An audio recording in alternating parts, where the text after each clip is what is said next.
Hello friends, welcome to my channel exam तैयारी। आज के वीडियो में हम लोग क्लास 8th का चैप्टर 15 पढ़ेंगे, जो कि है कुछ प्राकृतिक परिघटनाएं, यानी कि सम नेचुरल फिनोमिनास। अब जैसे मैंने आपको पिछले चैप्टर्स में आपको बताया था तड़ित झांझा क्या है, चक्रवात क्या है, ये उससे ही रिलेटेड है, उसी के आगे का पार्ट है, समझ लीजिए। इसमें हम डीपली देखेंगे कि तड़ित यानी कि लाइटनिंग जो होती है वो किस कारण से होती है। पिछले चैप्टर्स में आपने देखा था कि जो वायु होती है उसके दाब में अंतर आता है, ठीक है। उसकी वजह से जैसे बारिश जो होती है वो नीचे की तरफ गिरती है और वायु जो होती है वो गर्म होकर ऊपर की तरफ जाती है, तब क्या होता है, तड़ित झांझा होता है, ठीक है। लेकिन आज हम डीपली देखेंगे कि इसका जो मेन कारण है वो क्या है, ऐसा क्यों होता है। ऐसा होने पे मतलब कि जब बारिश नीचे गिरती है और वायु ऊपर जाती है तो ऐसा होने से लाइटनिंग कैसे होती है, क्योंकि लाइटनिंग इफ़ेक्ट क्या है, जिस तरह से हम करंट देखते हैं, ठीक है ना, तो वो कैसे होता है ये चीज़ हम देखेंगे। तो तड़ित एक विशाल स्तर की विद्युत चिंगारी है। तो तड़ित क्या है, लाइटनिंग क्या है, वो एक तरह की विद्युत चिंगारी ही है। जिस तरह से आपने देखा होगा कि जो पोल होते हैं वहाँ पे तार होते हैं, तो कभी कभी आपने तार में भी देखा होगा कि चिंगारी से निकलती रहती है। और जब बारिश होती है, हवा चलती है तेज़, तो वो चिंगारी जो है बहुत ज़्यादा दिखाई देती है। तो ये जो लाइटनिंग जो होती है तड़ित, वो कुछ इसी तरह का होता है। बादलों में आवेश के एकत्र होने से तड़ित पैदा होता है। तो अब वो जो भी करंट है या विद्युत चिंगारी जो है वो उसका क्या मेन कारण क्या हो सकता है, आवेश, ठीक है, चार्जेस। तो जिस तरह से तारों में आवेश होता है, उसी तरह बादल जो होते हैं उनमें भी आवेश एकत्र हो जाता है, और उस आवेश के कारण जो है तड़ित यानी कि लाइटनिंग जो है वो पैदा होती है, और लाइटनिंग होती है तो उसी के साथ झांझा यानी कि थंडर स्टॉर्म भी जो है वो होता है। सन 1752 में अमेरिकी वैज्ञानिक बेंजामिन फ्रैंकलिन ने यह दर्शाया कि तड़ित तथा आपके वस्त्रों में उत्पन्न चिंगारी वास्तव में एक ही परिघटना है। तो 1752 में बेंजामिन फ्रैंकलिन ने क्या बताया कि कई बार आपने देखा होगा कि जब ऊनी कपड़े सर्दियों में उतारते हैं या फिर उन पर थोड़ी रगड़ आती है, या जो पॉलिस्टर के कपड़े होते हैं तो उनमें भी आपने देखा होगा चिंगारी से निकलती है ना। तो वो जो चिंगारी, कपड़ों में से जो चिंगारी का निकलने की परिघटना है और तड़ित, ये लगभग क्या है, सेम ही है। दोनों ही जो है आवेशों के कारण होता है। अब हम समझेंगे कि आवेश क्या है। तो विद्युत आवेश की प्रकृति, रगड़ द्वारा आवेश। अब यहाँ पे क्या है, हम रगड़ द्वारा आवेश को समझ रहे हैं, क्योंकि कपड़े जो हो गए उनमें भी रगड़ के द्वारा होती है, और इसी तरह से जो बादल में तड़ित होती है वो भी बादलों में रगड़ के कारण जो आवेश है वो उत्पन्न होते हैं, और उनसे फिर तड़ित पैदा होती है। तो हम इसलिए इसको रगड़ द्वारा आवेश कहते हैं। और जो हम सर्किट में देखते हैं ना, परिपथ में, वो आवेश अलग होता है। देखिए, जब प्लास्टिक की रिफिल को पॉलीथीन के साथ रगड़ते हैं या प्लास्टिक की कंघी को सूखे बालों से रगड़ते हैं, तब ये कुछ विद्युत आवेश अर्जित कर लेते हैं। आपने देखा भी होगा कि आप सर्दियों में जब बालों पे कंघी करते हैं तो आप देखते होंगे कि कंघी आप ऐसे उठाते तो आपके बाल भी ऐसे खड़े हो जाते हैं, यानी बाल भी जो है उसे कंघी से चिपकने लगते हैं, ठीक है। इसी तरह आप एक्सपेरिमेंट कर सकते हैं कि एक रिफ़िल लेके उस प्लास्टिक पे ऐसे रगड़ेंगे और फिर ऐसे करेंगे तो आप देखेंगे कि वो प्लास्टिक जो है वो उस रिफ़िल से चिपकने लगेगी। अब ये किस वजह से होता है, इससे क्या होता है, कुछ विद्युत आवेश अर्जित हो जाता है। इस प्रक्रिया को पॉलीथीन तथा बाल ये जो प्रक्रिया होती है इसमें पॉलीथीन और बाल भी आवेशित हो जाते हैं, यानी जिस चीज़ से आप रगड़ रहे हैं उस चीज़ पे भी क्या है, आवेश आ जाता है। जैसे अगर रिफ़िल को हम पॉलीथीन पे रगड़े तो रिफ़िल पे तो आवेश आएगा ही, साथ में उस पॉलीथीन पे भी आवेश आता है। इसी तरह अगर हम कंघी को बालों पे ऐसे करते हैं तो कंघी पे भी आवेश आता है और साथ साथ बालों पर भी आवेश आ जाता है रगड़ने से। तो ये रगड़ने से क्या होता है, आवेश उत्पन्न होता है। अब ये जो आवेश आते हैं ये किस प्रकार के होते हैं, तो आवेशों के प्रकार तथा इनकी अन्योन क्रिया, यानी कि कौन से प्रकार के आवेश होते हैं और इनमें किस तरह से इंट्रैक्शन होता है। तो आवेश दो प्रकार के होते हैं, एक धनावेश होता है और एक ऋणावेश होता है, ठीक है। अब अगर सजातीय यानी एक ही प्रकार के आवेश एक दूसरे को क्या करते हैं, प्रतिकर्षित करते हैं, जबकि विजातीय यानी भिन्न प्रकार के आवेश एक दूसरे को आकर्षित करते हैं। यानी कि अगर एक चीज़ पे पॉजिटिव आवेश है और दूसरे पे भी पॉजिटिव आवेश है तो वो एक दूसरे के पास नहीं आएंगे, बल्कि एक दूसरे को दूर भेजेंगे, प्रतिकर्षित करेंगे, रिपेल करेंगे। और अगर एक पे पॉजिटिव आवेश है और एक पे नेगेटिव आवेश है तो वो एक दूसरे को आकर्षित करेंगे। तो आप समझ रहे होंगे कि जब कंघी जो है वो बाल बालों को अपनी तरफ आकर्षित कर रही है। इट मीन्स कि एक चीज़ पे नेगेटिव चार्ज होगा और एक चीज़ पे पॉजिटिव चार्ज होगा। ठीक है, तो आप ये चीज़ मैं आपको बता दूं कि जो प्लास्टिक होती है, प्लास्टिक पे नेगेटिव चार्ज होता है। ठीक है, तो रगड़ने पर उत्पन्न विद्युत आवेश स्थानिक होते हैं, वे स्वयं गति नहीं करते हैं। जब आवेश गति करते हैं तो विद्युत धारा बनती है। अब बात आती है कि ये जो है आवेश तो उत्पन्न हो रहे हैं इन चीज़ों में, लेकिन विद्युत धारा क्यों नहीं बन रही है? तो क्योंकि ये जो रगड़ने से जो आवेश उत्पन्न होते हैं वो क्या होते हैं, वो स्थैतिक होते हैं, यानी कि स्टैटिक होते हैं। ये बहुत इंपॉर्टेंट लाइन है, क्वेश्चन आ सकता है कि रगड़ने पर उत्पन्न आवेश कैसे होते हैं, या उनमें विद्युत धारा जो है वो क्यों नहीं बनती है। क्योंकि वो क्या होते हैं, वो स्थैनिक होते हैं, एक ही जगह पे रहते हैं, वो मूव नहीं कर सकते हैं। ठीक है, गति नहीं करते। जबकि जो विद्युत धारा वाला आवेश होता है उसमें क्या होता है, एक सर्किट हम पूरा कंप्लीट करते हैं। ठीक है, यहाँ पे हमारी बैटरी लगी है, यहाँ पे हमारा बल्ब लगा, तो आवेश क्या है, वो मूव करता है, यहाँ से यहाँ जाता है, अपने पूरे परिपथ को कंप्लीट करता है और बल्ब को जला देता है। लेकिन अगर परिपथ कहीं से ब्रेक हो जाए तो वहाँ पे भी वो क्या है, बल्ब को नहीं जला पाता है। तो इसलिए क्या है, विद्युत धारा जो आवेश गति करते हैं वो विद्युत धारा को बनाते हैं। जो गति नहीं करते यानी कि स्थैतिक होते हैं वो क्या है, विद्युत धारा को नहीं बनाते। तो ये बहुत इंपॉर्टेंट बात थी यहाँ पे। अब देखेंगे आवेशों का स्थानांतरण, यानी आवेश जो है वो ट्रांसफ़र कैसे होते हैं। ठीक है, एक युक्ति जिसका उपयोग ये देखने के लिए किया जाता है कि कोई वस्तु आवेशित है अथवा नहीं, उस युक्ति को विद्युतदर्शी कहते हैं। ये बहुत इंपॉर्टेंट है कि विद्युतदर्शी या इलेक्ट्रोस्कोप क्या है। मान लिया आपके पास एक वस्तु है, अब आपको देखना है कि इस वस्तु पे कोई आवेश है कि नहीं है, तो उसको देखने के लिए हम जिस युक्ति का इस्तेमाल करते हैं उसे क्या कहते हैं, विद्युतदर्शी। इंग्लिश में इसे इलेक्ट्रोस्कोप कहते हैं। विद्युत आवेश को किसी आवेशित वस्तु से अन्य वस्तु में धात्विक चालक द्वारा भेजा जा सकता है। देखिए, अब हमें क्या, मान लिया एक वस्तु है, वहाँ से विद्युत आवेश को हम दूसरी वस्तु में कैसे भेज सकते हैं, किसी धात्विक चालक के द्वारा ही भेज सकते हैं। क्यों? क्योंकि धातु जो होती है वो अच्छी चालक होती है विद्युत धारा की, है ना, वो ले जाएगी। तो आप कह सकते हो कि आवेशों के ट्रांसफ़र के लिए यानी स्थानांतरण के लिए क्या है, हमें कोई धात्विक चालक की आवश्यकता होती है। जब हम किसी आवेशित वस्तु को हाथ से स्पर्श करते हैं तो आवेश हमारे शरीर से होकर पृथ्वी में चला जाता है और इस स्थिति में वस्तु अनावेशित हो जाती है।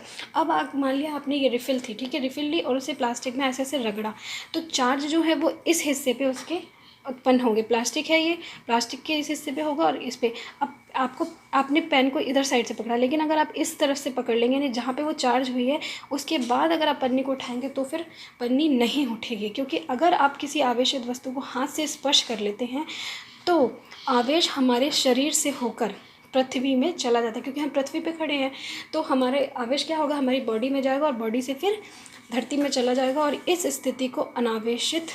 स्थिति में वस्तु जो है वो अनावेशित हो जाएगी। इस स्थिति में ये पेन जो होगा उसका सारा आवेश खत्म हो जाएगा, वो क्या हो जाएगी, अनावेशित हो जाएगी, यानी डिस्चार्ज हो जाएगी। किसी आवेशित वस्तु से आवेश को पृथ्वी में भेजने की प्रक्रिया को भूस्पकरण कहते हैं, यानी अर्थिंग कहते हैं। ठीक है, तो ये जो प्रक्रिया है कि हमने हाथ से टच कर लिया और फिर ये आवेश हमारे द्वारा होता है वो धरती में चला गया और ये वस्तु कैसी हो गई, अनावेशित हो गई। तो आवेश को पृथ्वी में भेजने की जो प्रक्रिया होती है उसे क्या कहते हैं, अर्थिंग कहते हैं। तो ये इंपॉर्टेंट लाइन है। ये भी इंपॉर्टेंट लाइन है कि जब हम हाथ से छू लेते हैं किसी आवेशित वस्तु को तो वो कैसी हो जाती है, अनावेशित हो जाती है। और अनावेशित कैसे होती है कि वो उसका जो चार्ज होता है वो हमारे द्वारा पृथ्वी में चला जाता है और जिसको अर्थिंग कहते हैं या भूस्खलन कहते हैं। चलिए फिर क्या है, विद्युत धारा के किसी भी कारण से लीक होने से उत्पन्न विद्युत आघात से हमें बचाने के लिए भवनों में भूस्खलन की व्यवस्था की जाती है। अब मान लिया आपके घर में क्या है, विद्युत धारा तो प्रवाहित होती है सबके घर में, लेकिन मान लिया कहीं पे लीकेज हो रहा है, कहीं पे तार जो है वो टूटा है, तो उससे क्या हमें इलेक्ट्रिक शॉक लग सकता है। तो उस इलेक्ट्रिक शॉक से बचाने के लिए क्या होता है, भवनों में भूस्खलन यानी अर्थिंग की व्यवस्था की जाती है, ताकि जहाँ पे भी मतलब लीकेज हो रहा है तो वहाँ से जो चार्जेस है वो क्या चले जाए, धरती में चले जाए, हमें किसी तरह का नुकसान ना हो। तो ये भी जो है वो बहुत इंपॉर्टेंट लाइन है। देखिए इसी तरह से क्वेश्चन आते हैं, ठीक है, बनकर कि ये किस वजह से होता है। तो ये तो था पूरा हमारा कि आवेश क्या है, कैसे उत्पन्न होते हैं और कैसे उनका स्थानांतरण होता है। अब हम देखेंगे कि जो बादलों में जो आवेश बनते हैं उसकी वजह से तड़ित जो है वो कैसे उत्पन्न होती है। तो अब पूरी हम तड़ित की व्याख्या देखेंगे, एक्सप्लेनेशन ऑफ लाइटनिंग।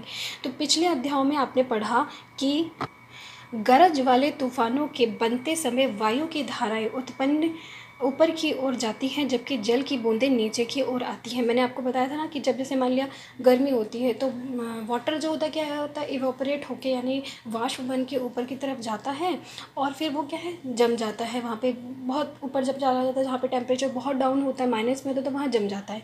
फिर क्या होता है कि वो जब बूंदों की बूंद बन के नीचे की तरफ गिरता है तो वहाँ पे क्या होती है, वायु जो होती है वो गर्म होती है तो वो ऊपर की तरफ जाती है। ये चीज़ मैं आपको पहले के चैप्टर में पढ़ा चुकी हूँ, आप उसे देख लीजिएगा। इस प्रबल गतियों के कारण आवेशों का पृथक्कन यानी सेपरेशन हो जाता है। अब देखिए यहाँ पे दो गति हो रही है, एक तो बूंदे नीचे की तरफ आ रही है तो वहाँ पे भी गति कर रही है, एक वायु ऊपर की तरफ जा रही है तो वो भी क्या है, गति हो रही है। तो यहाँ पे ये जो दो प्रबल गति होती है उनके कारण क्या होता है, आवेश बनते हैं इन दोनों चीज़ों में, यानी धरती पे भी आवेश बनता है और बादलों में भी आवेश बनते हैं। और इन आवेशों का क्या होता है, पृथक्करण हो जाता है या सेपरेशन हो जाता है। सेपरेशन का मतलब क्या है कि अलग अलग तरह के आवेश बनते हैं। अब बादलों के जो ऊपरी किनारे हैं उनके निकट धनावेश क्षेत्र हो जाता है तथा ऋणावेश बादलों के निचले किनारे पे संचित हो जाता है, और धरती के निकट भी धनावेश संचय हो जाता है। तो ये इंपॉर्टेंट है कि कहाँ पे कौन सा आवेश होता है, मैं आपको चित्र से बताती हूँ। ये देखिए, ये इस तरह की कंडीशन होती है कि ये हमारे बादल हैं, ठीक है, और मैं यहाँ पे आपको बताती थी क्या रेनिंग हो रही है, ठीक है, रेनिंग हो रही है।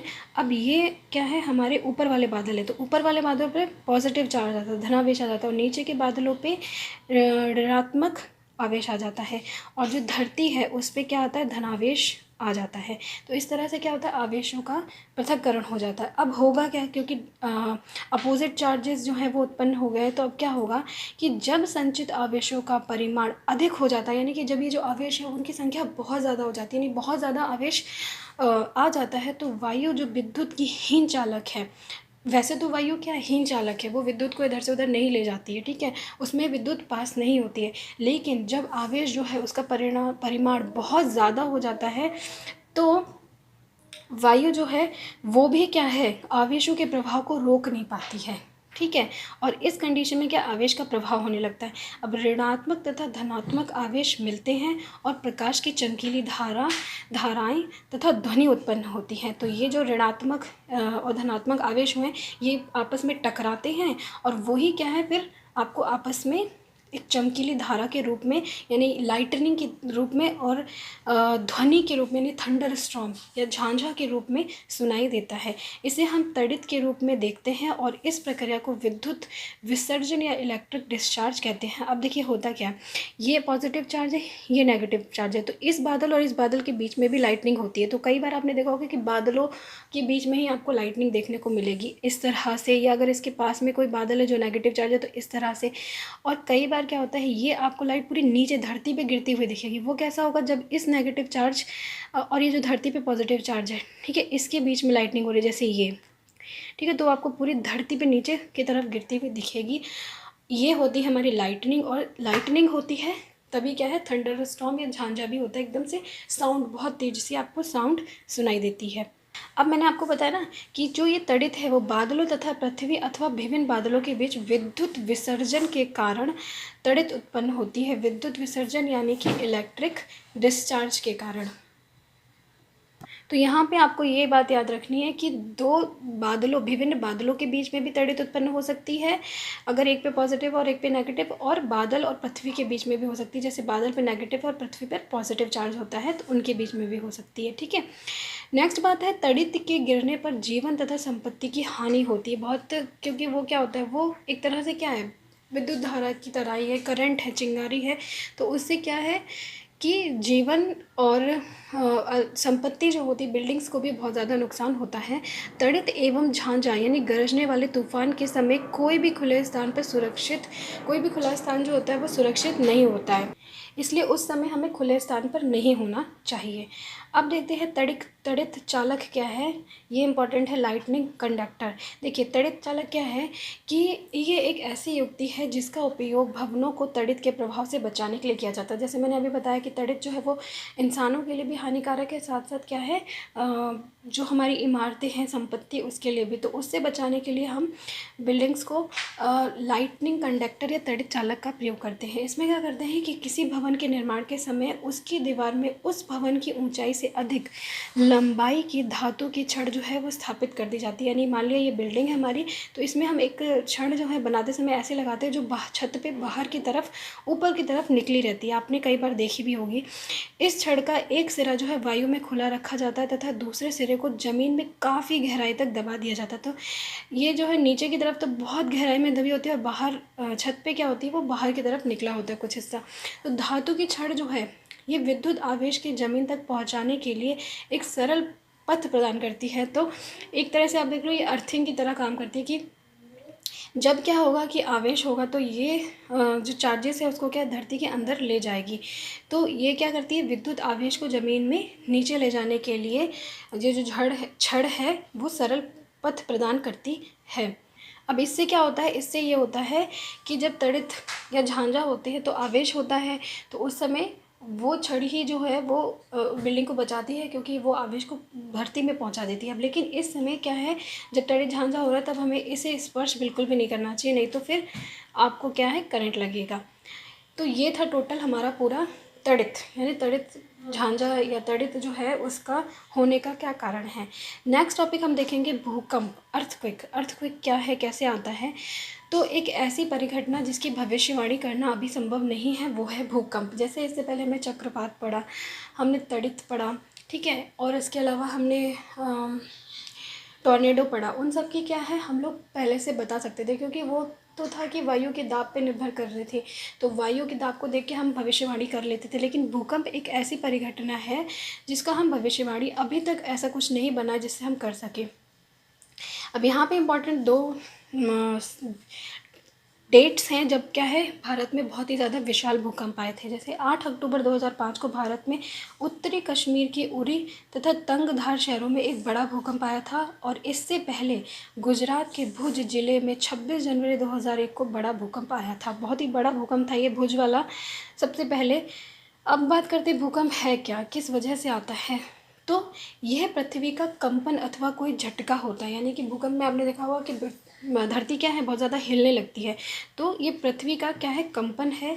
ये पृथ्वी की भूपटल यानी क्रस्ट की भीतर गहराई में गड़बड़ के कारण उत्पन्न होता है। अब जो हमारी पृथ्वी है उसकी जो ज़मीन है वो क्या है, उसमें बहुत सारी लेयर्स हैं, ठीक है। तो उनमें उनकी जो लेयर है उनमें किसी तरह की गड़बड़ी होती है जिसको भूपटल कहते हैं या क्रस्ट कहते हैं। ये वर्ड आप याद रखिएगा, क्वेश्चन में तो ऐसे शब्द ही आएंगे ना। तो उनमें गड़बड़ी के कारण क्या है भूकंप आता है। भूकंप से बाढ़, भूस्खलन तथा सुनामी आ सकती है। बहुत इंपॉर्टेंट लाइन है, मेरे ख्याल से एक क्वेश्चन भी आया था जिसमें ये पूछा था कि भूकंप के कारण जो है वो कौन कौन सी चीज़ें आ सकती हैं। तो आपको याद रखना है कि भूकंप के कारण भूस्खलन, सुनामी और बाढ़ जो है वो आ सकते हैं। 26 दिसंबर 2004 को हिंद महासागर में एक विशाल सुनामी आई थी जो कि आप कह सकते हो कि भूकंप का ही कारण था। अब बात करते हैं भूकंप का कारण क्या है। जैसे मैंने आपको बताया कि पृथ्वी जो होती है उसकी भूपटल यानी क्रस्ट है उसमें काफ़ी लेयर्स होती हैं।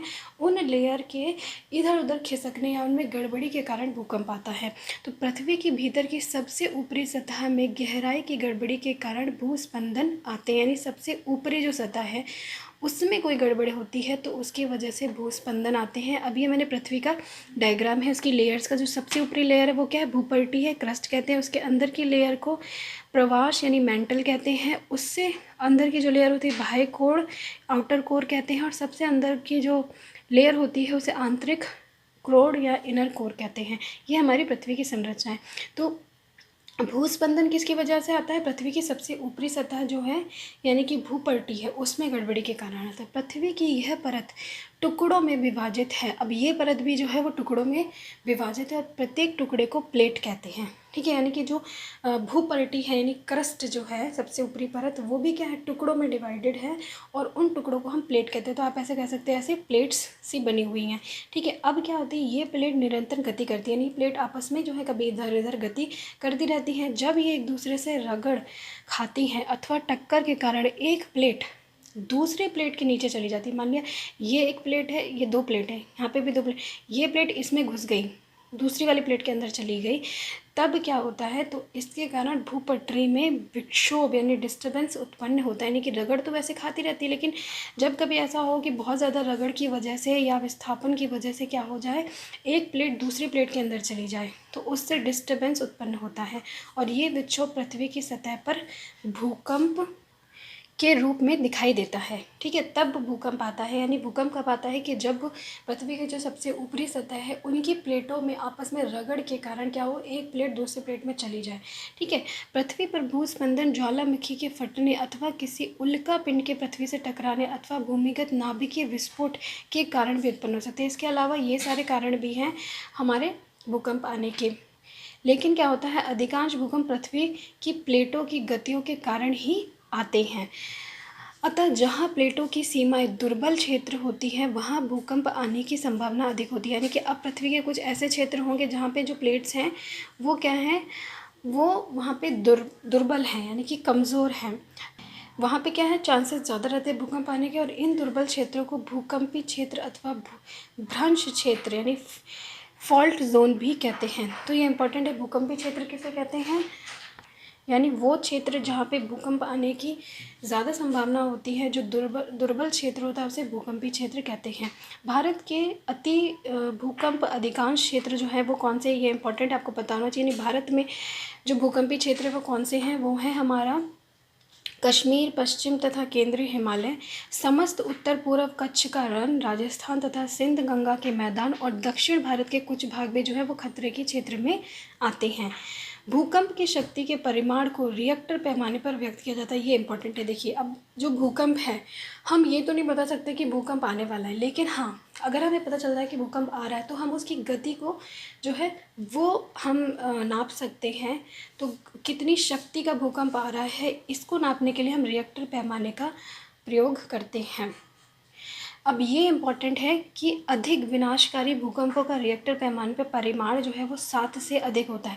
यानी अगर 7 या 7 से अधिक परिमाण का भूकंप आता है तो वो बहुत ही ज़्यादा विनाशकारी होता है। जैसे अभी रिसेंटली नोएडा में भी आया भूकंप, लेकिन वो कितना था, 3.5 रिएक्टर पैमाने पर नापा गया, तो 3.5 परिमाण का, तो वो बहुत ज़्यादा नुकसानदायक नहीं था। लेकिन 7 या 7 से ऊपर का जो आता है वो कैसा होता है, बहुत ज़्यादा विनाशकारी होते हैं। भुज तथा कश्मीर में आए दोनों भूकंपों का परिमाण जो है वो 7.5 से अधिक था, इसलिए वो कैसे थे, बहुत ज़्यादा हानिकारक सिद्ध हुए थे। भूस्पंदन पृथ्वी की सतह पर तरंगे उत्पन्न करते हैं और इन तरंगों को भूकंपी तरंगे कहते हैं। इसके साथ साथ क्या होता है कि जब भूस्पंदन होता है उससे क्या होता है, पृथ्वी की सतह पर तरंगे भी उत्पन्न होती हैं और इन तरंगों को हम भूकंपी तरंगे या सेस्मिक वेव्स कहते हैं। इन तरंगों को भूकंप लेखी नामक उपकरण द्वारा रिकॉर्ड किया जाता है। तो ये इम्पॉर्टेंट है, इससे भूकंप की क्षति पहुंचा सकने की क्षमता का अनुमान भी लगा सकते हैं। तो इससे भी हम क्या है कि कितना भूकंप जो है वो क्षति पहुंचाएगा, इससे हम पता कर सकते हैं। और जो रिएक्टर पैमाना, उससे हम ये पता लगा सकते हैं कितने परिमाण का भूकंप आ रहा है। ठीक है, तो ये चीज़ें हैं कुछ इंपॉर्टेंट थी। तो ये चैप्टर काफ़ी इंपॉर्टेंट था, यहीं पे ये चैप्टर फिनिश होता है। आई होप आपको चीज़ें क्लियर हुई होंगी। जो भी डाउट होंगे तो प्लीज़ मुझे बताइएगा और वीडियो प्लीज़ लाइक कीजिएगा। कल मिलती हूँ आपसे नेक्स्ट वीडियो में, तब तक के लिए बाय बाय।